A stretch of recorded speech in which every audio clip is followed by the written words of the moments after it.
C'est avec beaucoup de confiance et beaucoup d'amertume que le chef du gouvernement désigné a entamé son discours pour annoncer la composition de son équipe ainsi que son programme le jour du vote de confiance au nouveau gouvernement.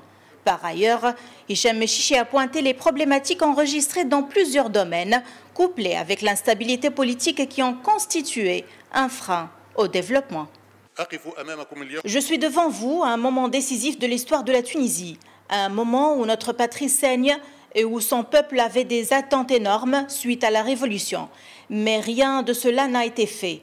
De par mon expérience, le véritable problème réside dans l'absence de mécanismes permettant la mise en place de réformes et des choix.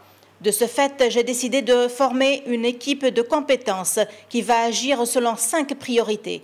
Arrêter l'hémorragie des finances publiques, rationaliser la dette et les dépenses, rétablir la confiance et soutenir l'investissement, réformer le secteur public et protéger les classes défavorisées.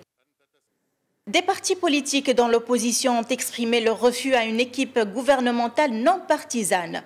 Pour eux, c'est un renversement contre la volonté du peuple.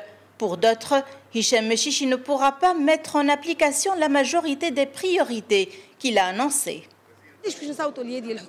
Notre décision est claire. Le parti Destourian Libre a décidé de ne pas accorder sa confiance au gouvernement de Mechichi, puisque son programme est faible et il ne peut pas réaliser les priorités qu'il a annoncées. D'autant plus que la majorité de son programme s'est inspirée des recommandations formulées par les experts de notre parti.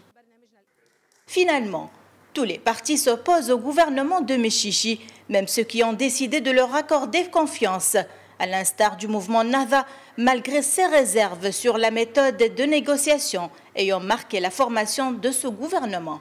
La Tunisie va avoir son gouvernement, mais reste en pleine tourmente politique. Près de 10 ans après la Révolution, la jeune démocratie tunisienne est fragilisée par les luttes de pouvoir, paralysant la vie politique. Depuis Tunis, Najwa Bécha pour Média.